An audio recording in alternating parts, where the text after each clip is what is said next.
Good morning mga ka-riders. Good morning. Gising na ba lahat? 9:30 na.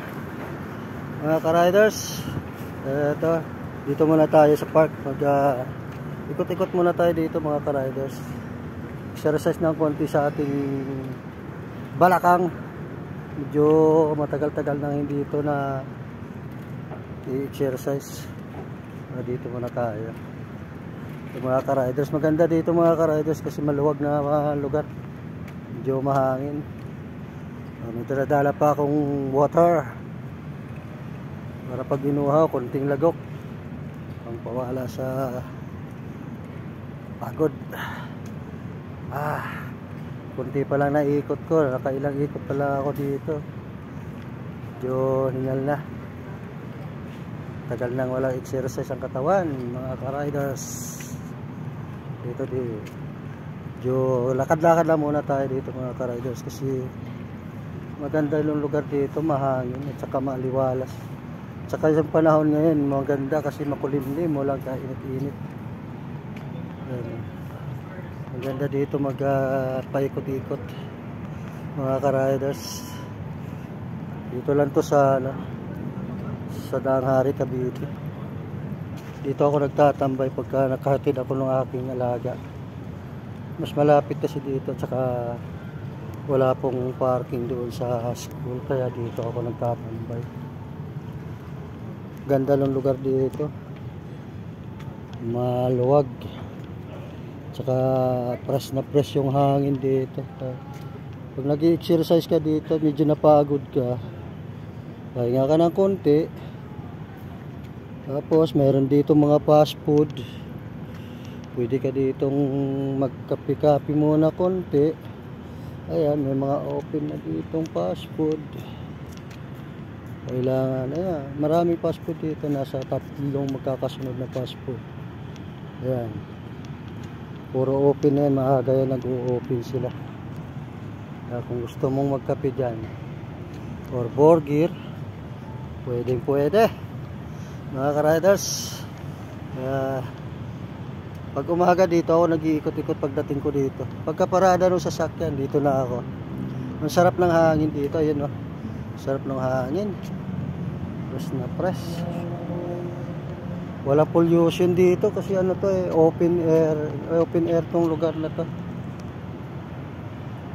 Ito yung mga lugar ng ninong ko.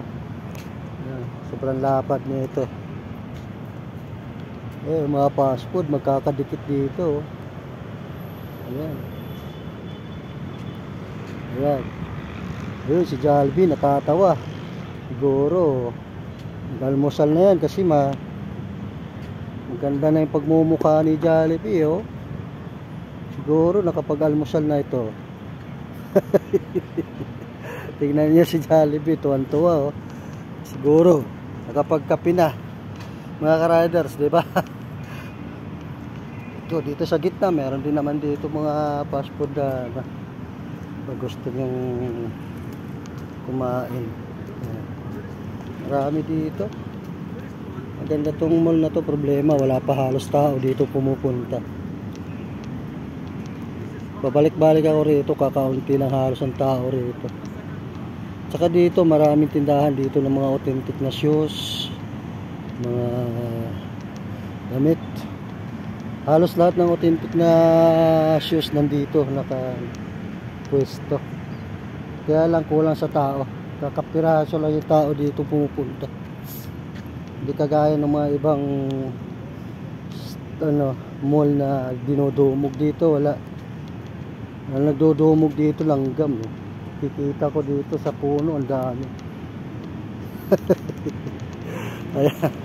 Kikita mga ka-riders. Kaya pag umaga dito ako tambay-tambay, ikot-ikot, lakad-lakad, para naman medyo ma-exercise yung ating katawan. Kasi araw-araw na lang tayo nakaupo, lagi na lang manibela ang ating partner.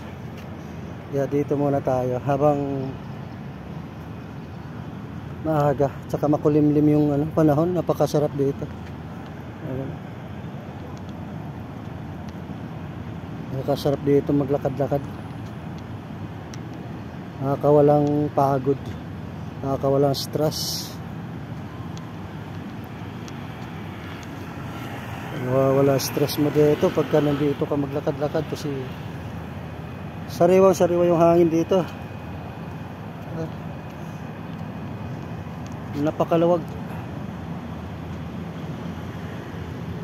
Kanina pa ako dito paikot-ikot, simula ako ng 7:30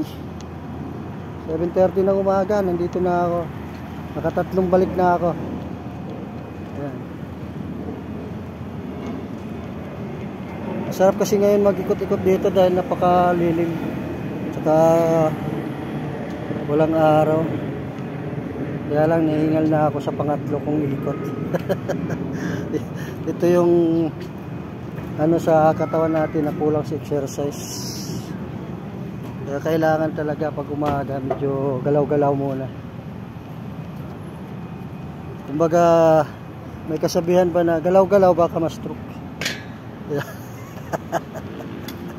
Okay, mga ka-riders, good morning dyan sa inyong lahat.